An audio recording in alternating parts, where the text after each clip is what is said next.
السلام عليكم ورحمة الله وبركاته. إن الحمد لله نحمده ونستعينه ونستغفره ونعوذ بالله من شرور أنفسنا ومن سيئات أعمالنا. من يهده الله فلا مضل له ومن يضلل فلا هادي له، وأشهد أن لا إله إلا الله وحده لا شريك له، وأشهد أن محمدًا عبده ورسوله. يا أيها الذين آمنوا اتقوا الله حق تقاته ولا تموتن إلا وأنتم مسلمون. يا أيها الناس اتقوا ربكم الذي خلقكم من نفس واحدة وخلق منها زوجها وبث منهما رجالا كثيرا ونساء، واتقوا الله الذي تساءلون به والأرحام إن الله كان عليكم رقيبا. يا أيها الذين آمنوا اتقوا الله وقولوا قولا سديدا يصلح لكم أعمالكم ويغفر لكم ذنوبكم، ومن يطع الله ورسوله فقد فاز فوزا عظيما. أما بعد، فإن أصدق الحديث كتاب الله، وخير الهدي هدي محمد صلى الله عليه وآله وسلم، وشر الأمور محدثاتها، فإن كل محدثة بدعة وكل بدعة ضلالة وكل ضلالة في النار. أيها الناس عباد الله، أوصيكم ونفسي بتقوى الله عز وجل، فإنه قد فاز المتقون. معشر المسلمين، bila shaka Ijumaa ya leo ya tarehe 2 Jumada al-Ula, ni mwezi wa mfunguo 8 katika mwaka wa 1447 min al-hijrati an-nabawiyya, ambayo nadhani inafikia tarehe 24 ya mwezi wa 10 katika mwaka huu wa 2025. Kwenye makamu hii adhim na kisimamo hiki kizito kwenye mimbar, ambapo ni mahali palipofaradhishwa Muislamu kusimama,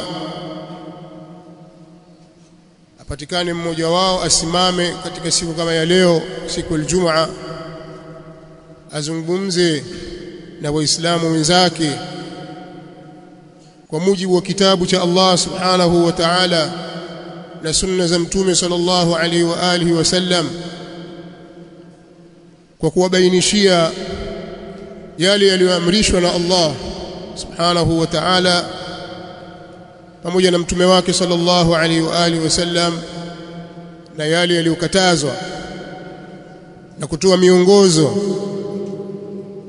inayofungamana na maisha yao ya hapa duniani na kesho akhira, ambayo itakuwa ni sababu ya kufaulu kwao katika maisha ya sehemu zote mbili, duniani na akhira. Mtume sallallahu alaihi wasallam alikuwa akiitumia makamu hii kwa malengo hayo. Kadhalika masahaba, makhalifa waliokuja baada yake Mtume sallallahu alaihi wasallam, na viongozi wa Kiislamu na waliokuja baada yao mpaka kufikia wakati huu wa leo. Mimi nitaitumia fursa hii katika kuwakumbusha ndugu zangu juu ya neno la Allah subhanahu wa ta'ala pale aliposema, وضرب الله مثلا قرية كانت آمنة مطمئنة يأتيها رزقها رغدا من كل مكان فكفرت بأنعم الله فأذاقها الله لباس الجوع والخوف بما كانوا يصنعون. haya ni maneno ya Allah subhanahu yaliyomo katika suratul Nahl. Ni maneno makubwa. Nimechagua maneno haya miongoni mwa maneno mengi ya Allah subhanahu wa ta'ala kwa sababu ya hili ambalo liko mbele yetu. Nitaifafanua aya hii kidogo tu baada ya kuyatoa maelezo haya yafuatayo. Sote tufahamu kwamba ikifika Oktoba 29 baadhi ya Watanzania waliojiandikisha watatoka kwa ajili ya kwenda kupiga kura za kumchagua rais na wabunge au na wawakilishi pia. Hili ni jambo tumeletewa kutoka magharibi, likalazimishwa likapenyezwa kwamba lazima kuwe na utaratibu huu. Utekelezwaji wake katika nchi zetu hasa hizi za Afrika, jambo hili limekuwa gumu sana na limeleta madhara mengi sana. Na moja katika madhara yaliyojitokeza katika nchi zetu hizi za Afrika ni uvunjifu wa amani kwa sababu ya jambo hili. Mimi sitalizungumzia jambo la demokrasia wala jambo la kupiga kura. Tazungumza hiki kipengele cha uvunjifu wa amani katika nchi yetu. Ndani ya kipindi hiki cha vuguvugu la siasa kuna viashiria vingi vinavyojitokeza vya uvunjifu wa amani, na kuna watu wanaonekana wamechoshwa na amani na utulivu uliopo kwa sababu mbalimbali wanazozijua wao. Nitazitaja baadhi ya sababu hizo katika hutuba yetu ya leo. Kwa hiyo wao wanaona kwamba kile walichokisimamia ndiyo sahihi hata kama amani itatoweka katika nchi zetu. Amani ya nini bwana? Amani ya nini bwana? Hakuna haki, hakuna uhuru, acha watu wafe. Maneno haya yamekuwa yakienezwa kwa muda mrefu kwa njia mbalimbali, kwa vyombo vya habari na hasa mitandao ya kijamii, kupitia wanaharakati mbalimbali au wanaojiita wanaharakati na baadhi ya wanasiasa na wanaojiita watetezi wa haki za binadamu na wengineo, bali hata baadhi ya viongozi wa dini wakitumika katika kulisimamia jambo hili. Sasa sisi Waislamu tuna taratibu zetu na miongozo yetu juu ya michakato yote inayoendelea hiyo. Hakuna mahali Muislamu atafika kwamba sasa hapo Uislamu hauna maelekezo kwa jambo hili, hakuna mafundisho ya Uislamu, sasa tunaweza kuchukua mafundisho mengine. Hakuna. Si mambo yanayofungamana na dini wala dunia, si ndani ya msikiti wala nje ya msikiti. Popote pale ulipo Muislamu unao muongozo unaokuongoza wewe, tena ni wajibu juu yako kuufuata, sio hiari. Maadamu umeshakubali Uislamu kuwa ndio dini yako, waradhita billahi rabban wa bi Muhammadin rasula, muda wa kuwa usharidhia wewe kuwa Allah ndiye Mola wako na Muhammad sallallahu alaihi wasallam ndiye mtume wako. Radhitu billahi rabba wa bil islami dina wa bi Muhammadin sallallahu alaihi wa alihi wasallam rasula. Ukiwa umeridhika na hilo, na kila siku wewe wasema maneno haya asubuhi na jioni, wamwambie Allah subhanahu, wajishuhudisha kwake. Muislamu yote anasema maneno haya. Muislamu anayejitambua anatangaza rasmi asubuhi na jioni, kabla jua halijachomoza, asubuhi na kabla jua halijazama. Muislamu husema maneno haya mara tatu. Mimi nimesharidhika kuwa Allah awe ndiye Mola wangu na dini ya Uislamu ndiyo dini yangu, ndiyo mfumo wa maisha yangu, na Mtume Muhammad sallallahu alaihi wasallam mimi ndiye mtume wangu mimi nitasikiliza maelekezo ya Allah subhanahu wa ta'ala, nitasikiliza miongozo ya Mtume Muhammad sallallahu alaihi wasallam, nitayafanyia kazi mafundisho ya dini yangu ya Uislamu. Hivi ndivyo Muislamu anajitambua kila siku anavyokuwa. Sasa kama bado hujajitambua, jitambue kwenye hilo kwamba wewe ni Muislamu na una miongozo ambayo ni wajibu juu yako kuifuata. Na ndio maana imekuja athar, baadhi ya wanazuoni wanafanya ni hadithi marufuku kutoka kwa Mtume sallallahu alaihi wasallam, hadithi ya Hudhaifa ibn al-Yaman, kadhalika hadithi ya Ibn Mas'ud. Lakini الصحيح أنه أثر صحيح عن ابن مسعود، موقوف عن ابن مسعود. أثر mapokeo yaliyopokewa kutoka kwa sahaba Abdullah ibn Mas'ud yametaja al-Imam at-Tirmidhi katika jamii yake, wakielekezwa waislamu la takunu imma'a taqulun idha ahsana an-nasu ahsanna wa idha zalamu zalamna, katika riwaya wa idha ahsanu ahsanna walakin wattinu anfusakum. Mtume sallallahu alayhi wasallam, ikiwa imethibiti hadithi kutoka kwake au sahaba Abdullah ibn Mas'ud radhiyallahu ta'ala anhu, anasema waislamu nyinyi msiwe imma'a. Imma'a ni mtu ash-shakhsu alladhi yuqallidu akhar bila wa'yin wala tafakkur. Imma'a ni mtu anayefuata watu wengine, anayedandia agenda za watu pasi na kufahamu wala kutafakari. Huyo ni imma'a, bendera fuata upepo. Msiwe hivyo waislamu. Kwa hiyo muislamu anajengwa kwenye misingi madhubuti. Msiwe ni bendera fuata upepo, mkawa mnasema watu wakifanya vizuri na sisi tutafanya, na wakifanya vibaya na sisi tutafanya vibaya. Kama watu wataharibu basi sisi tutaharibu. Kama kuna watu waliharibu nchi yao huko, basi hata sisi kwani kuna nini? Kuna kitu gani? Wenzetu mbona wamefanya? Zitulizeni nafsi zenu. Wanaambiwa zitulizeni nafsi zenu, muwe mna uwezo wa kuchanganua mambo. Kama watu watafanya vizuri, basi si vibaya kuwaiga na nyinyi mkafanya vizuri. Watu wakiwatendea wema, basi na nyinyi walipeni wema. Wakifanya mambo mazuri, yaigeni mambo yale na nyinyi muyafanye. Na wakidhulumu, basi nyinyi msidhulumu. Wakiharibu, basi nyinyi waislamu msikubali kuharibu.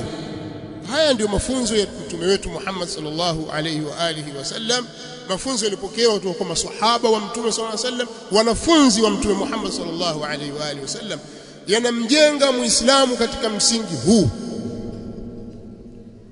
Kwa hiyo muislamu hawi tabi'u likulli na'iq. Muislamu hawi ni mfuasi wa kila anayepiga yowe na kupiga kelele, hadandii agenda za watu. Sasa kuna watu huko kwenye mitandao wanawahamasisha watu watoke wafanye maandamano, kwamba tarehe 29 tusikubali kwa sababu wenzetu wa nchi fulani walifanya, kwa sisi tusikubali, tutoke barabarani, tusikubali. Sasa muulize muislamu, kinachokufanya wewe utoke barabarani uipinge serikali, upambane na vyombo vya dola, na pengine damu zitamwagwa na mali zitaharibiwa na mambo mengi yataharibika, na kubwa zaidi amani itatoweka, linalokufanya wewe utoke barabarani ni nini? Kuna dada mmoja kule kasema la takunu imma'a, la takunu imma'a. Kuna mwanaharakati fulani kasema tumewaona wenzetu wamefanya. Muislamu hawi bendera fuata upepo. Madai yanayoletwa yanapimwa kwenye mizani. Anasema nini? Anadai nini? Tunadai haki. Tunadai haki kwa sababu hakuna haki. Utekaji umezidi, watu watekwa. Kwa hiyo hatuna uhuru. Mimi nataka kuulize wewe Muislamu, ni haki gani ulioikosa, uliofunzwa na Mtume Muhammad sallallahu alaihi wasallam kwamba hii ni haki yangu na nimeikosa? pingine ipo, ulidhulumiwa kitu fulani. Rudi kwenye mafunzo ya mtume wako Muhammad sallallahu alaihi wasallam. Endapo itatokea dhulma, utatokea unyanyasaji, ukandamizaji kutoka kwa mtawala mwenye mamlaka ambaye anasimamia jambo la nchi yako, akikudhulumu, pengine kakupiga bila sababu yoyote, pengine una shamba lako kwa kunyang'anya, nyumba yako imeporwa au imevunjwa, pesa zako zimechukuliwa, mtume wako sallallahu alaihi wasallam amekufundisha nini? Usiangalie mambo ya mitandao kwamba fulani kasema kwenye mtandao fulani. Wewe angalia, wewe ni Muislamu na ulishasema radhitu billahi rabba wa bilislami dina wa bi Muhammadin sallallahu alaihi wa alihi wasallama nabiyya. Umejifunga mwenyewe kwenye Uislamu. Labda vinginevyo useme kwamba kuanzia leo mimi sitaki tena Uislamu, huu Uislamu huu mimi siutaki, toka kwenda fuata kingine unachokitaka. Lakini usijidai kwamba Muislamu na huku una misimamo elfu tofauti, dhulu wajhain, uko kama kinyonga. Kama umeamua hivyo, mtume sallallahu alaihi wa alihi wasallam anatueleza kwamba addu alladhi alaykum, watekelezeni haki zao. Watawala wakiwa dhulumu, watekelezeni haki zao. Fa inma alaykum ma humiltum, nyinyi mmelazimishwa kutekeleza lile mlilowajibishwa nalo, ni usikivu na utifu katika wema. Na haya tushazungumza sana. Sasa mazungumzo yanarefuka kutokana na kadhia yenyewe ilivyo. Mimi nitajaribu kuyafupisha mazungumzo haya. Ufupi ni kwamba Muislamu haruhusiwi kufanya jambo lolote au kusema neno lolote linaloashiria kuleta uasi na kumpinga kiongozi hadharani, hata kama kadhulumiwa. Asubiri. Haya ndio mafundisho ya Uislamu. Lakini pia tukizichambua haki zenyewe hizo zinazodaiwa, watu watekwa. Kwa nini yule fulani katekwa? Sisi tusikie baadhi ya tusoma kwenye mitandao, mtu akaa kwenye mtandao anamtukana mtu.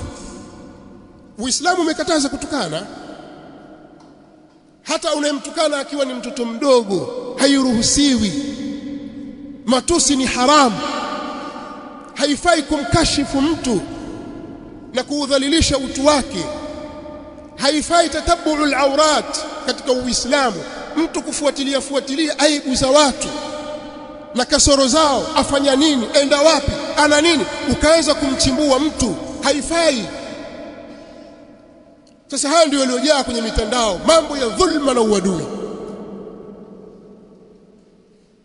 Atukanwa mtu, baba wa fulani au mama wa fulani, kwa matusi ya nguoni. Mimi nakuuliza swali, lau kama wewe wajua kwamba fulani anatukania baba yangu matusi ya nguoni, anamdhalilisha na mimi nipo, wewe utamfanya nini kama una nguvu? Sasa vipi jambo la kiongozi, mtawala wa nchi, asimame mtu aanze kumtukana mwingine? Sasa kama kuna dini inaruhusu mambo hayo na upuuzi huo, Uislamu hauruhusu jambo hilo. Sisi kwenye Uislamu hatuna mambo hayo. Upumbavu wa aina hiyo kwetu hakuna. Uko huko kwingine kwamba huyu anatukana atukane tu, asichukuliwe watu zozote. Wewe mzazi, mkanye mtoto wako.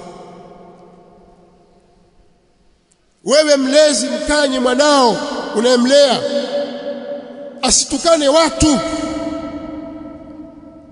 Kwa sababu ukimtukana baba au mama wa mtu, mwanao akimtukana mzazi wa mtu, basi siku ukitukanwa na wewe usilalamike, bali ukichukuliwa hatua au yeye akichukuliwa hatua usilalamike. Sasa inakuwaje tunabadilisha mizani sisi? Tumeona mtu atukana, baba yake yupo, mama yake yupo, jamaa zake wapo, hawamkatazi. Anapotiwa nguvuni sisi tunalalamika, mwanangu, wewe una wazimu. Sasa haya ndiyo yaliyopo sasa hivi. Lakini wewe wafanya shughuli zako, wenda warudi, wafanya biashara zako, wewe wenda shambani kwako kulima, wenda kwenye mifugo yako, wenda kazini ulipoajiriwa, wafanya mambo yako. Humbughudhi mtu yoyote wala huzungumzi lolote kwa dhulma. Hakuna atakayekudhulumu. Lakini haya twayaona sisi, hatujaambiwa huko na kule. Twaona baadhi yao wanashiriki katika baadhi ya mambo mabaya. Katika kipindi kilichopita kuna watu walishiriki katika mambo mabaya kabisa na wakayaunga mkono. Leo wamegeuka, wanajifanya wataka kututetea sisi, eti ni watetezi wetu. Waanza kuwatukana wale waliokuwa wakishirikiana nao katika baadhi ya mambo, watutia ujinga sisi tushirikiane na wao kwa sababu kuna maslahi waliyakosa katika nchi hii. Sisi si wapumbavu, sisi si waimmaa. Sisi waislamu tuna maarifa na miongozo madhubuti kabisa kutoka kwa mtume wetu sallallahu alaihi wasallam. Huwezi kutudanganya. Kuna wahusieni ndugu zangu waislamu, maneno haya ninayowaambia hayafungamani na chama chochote wala kujipendekeza kwa yoyote. Tunazungumza jambo hili kwa sababu hatari yoyote itakayotokea katika nchi hii ya uvunjifu wa amani, hakuna atakayesalimika, si mdogo wala mkubwa, mwanamke wala mwanamume, muislamu wala mkristo.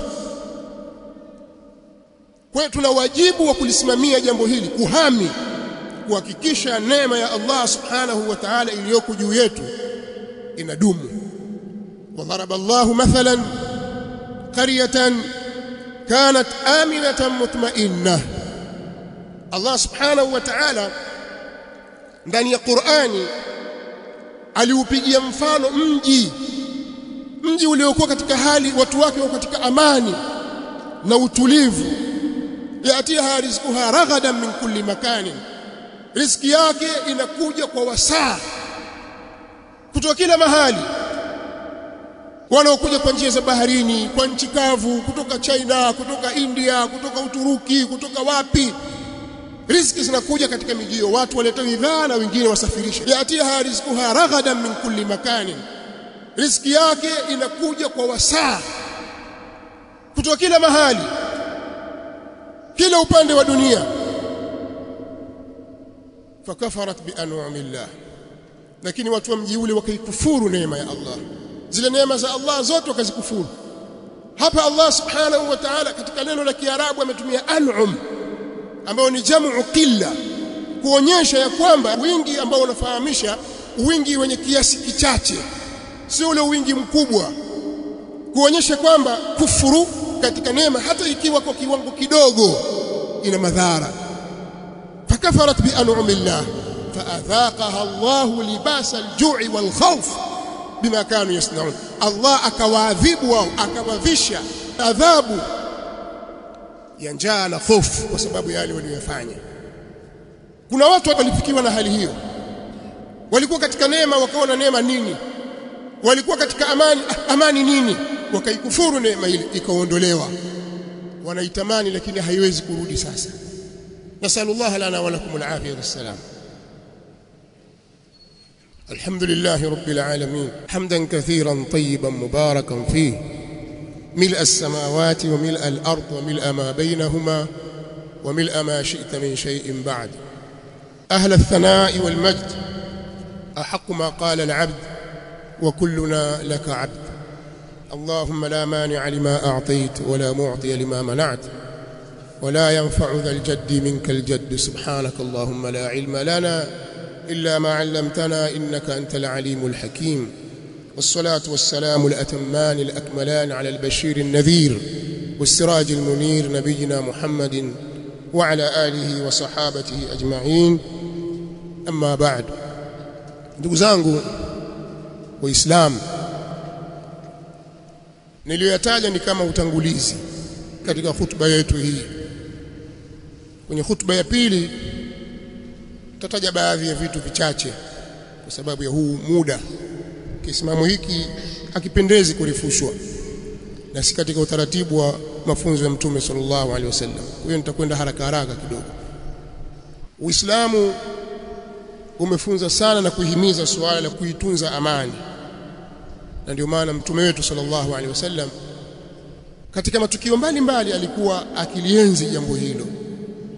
Hata tukio mfano na kuandama mwezi umeandama kama ilivyoandama juzi hapa, akiuona mwezi muandamo Mtume sallallahu alaihi wasallam asema Allahu akbar, Allahumma ahillahu alaina bil amni wal iman was salamati wal islam.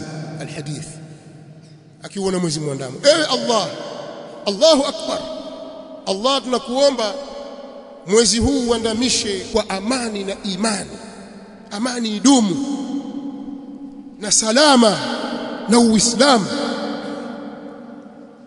Hii inaonyesha namna dini yetu inavyopupia na kuhimiza juu ya utunzaji wa amani, kwa sababu uvunjifu wa amani ni balaa na ni adhabu. Kuijenga amani na istikrari na utulivu katika nchi au katika mji ni jambo linalotumia muda mrefu sana. Kuvunja ni dakika chache sana, neno moja tulitekeleza kuvunja, na mpaka mrudi mlipokuwa vizazi kadhaa vitaisha. Mtayakumbuka haya ninayozungumza kama mjifanya hamuelewi. Sasa Uislamu unalitilia mkazo sana jambo hili, hasa walinganizi wa da'wa hii, maulama wa da'wa hii, inaitwa ad-da'watu as-salafiyya. Tangu kale, tangu hapo mwanzo, kwa kuwa maulama wake wameshajiamulia wao na kuazimia kuwa wao watashikamana na mafunzo ya Qur'ani na sunna za Mtume Muhammad sallallahu alaihi wasallam kama yalivyofahamika na wema waliotutangulia, basi tangu hapo zamani maneno yao ndio hayo hayabadiliki, yakihimiza juu ya utunzaji wa amani. Utashangaa ukiangalia maneno ya Sheikhul Islam Ibn Taymiyyah. Sheikhul Islam Ibn Taymiyyah Ahmad bin Abdul Halim ibn Abdul Salam Al-Harrani rahimahullah ta'ala amefariki mwaka 728 Hijiria, karne ya 8 ya Kiislamu, miaka zaidi ya 700 kwenda 800. Alisema maneno, anasema وقل من خرج على إمام ذي سلطان إلا كان ما تولد على فعله من الشر أعظم مما تولد من النصر.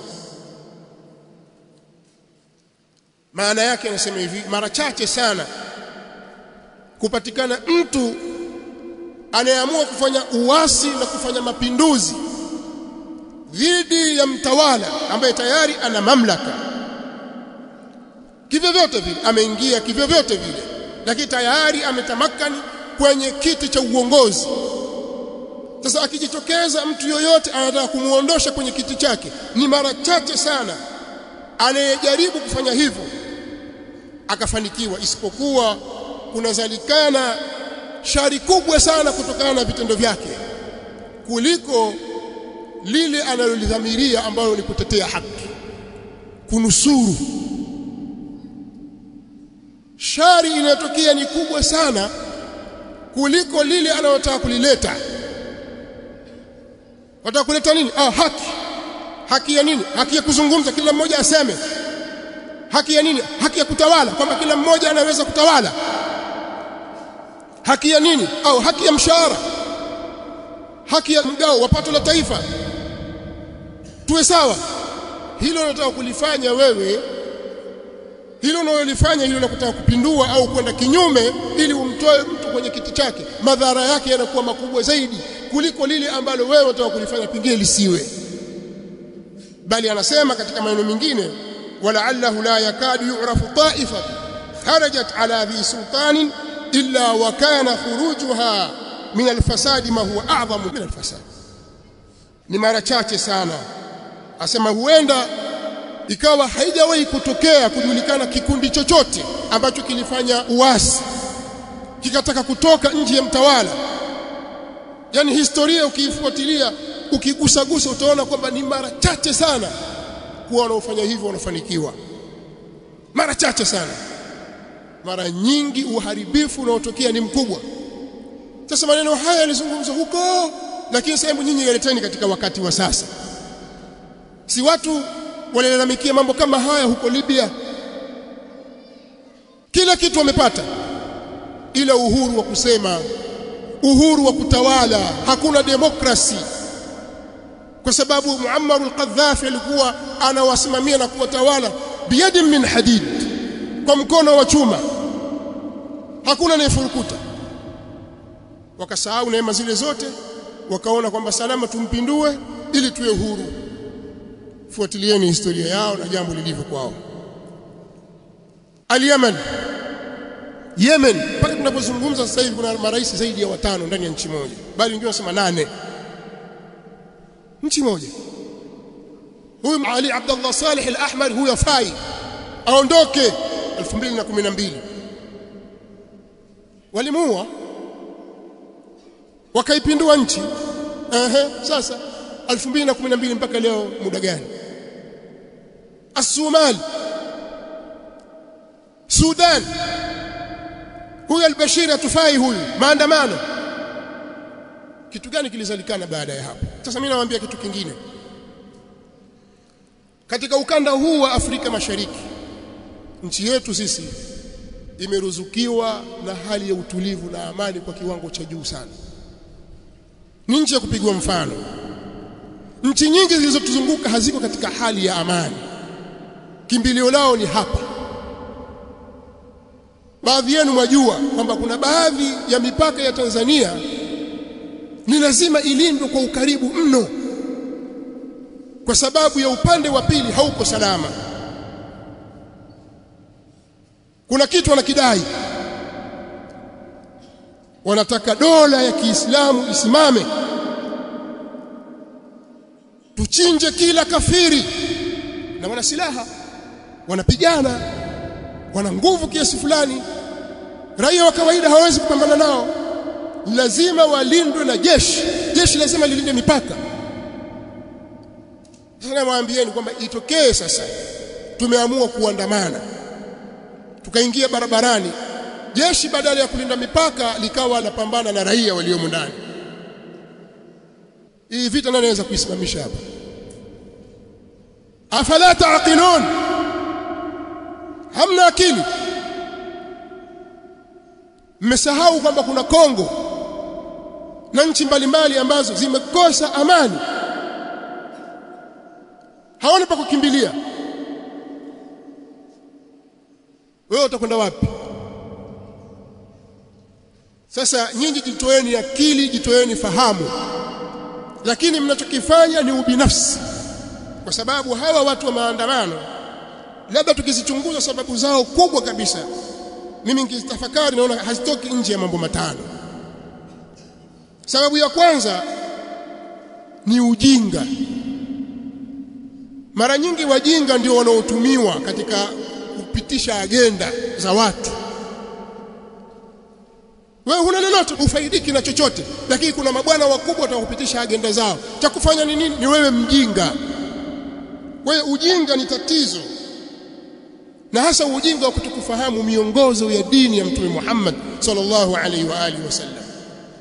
Kwa hiyo haya mavuguvugu haya mara nyingi wanaotumika ni alhamatu ru'a, juhal, sufahaun nas, ndio wanaotumika, ikawa wao ndio punda ukubebeshwa mizigo hii. Au sababu nyingine ni kufuata matamanio na kufuata mkumbo, kama nilivyoeleza katika athari ile au hadithi ile iliyotangulia, mtu akawa ni bendera kufuata upepo.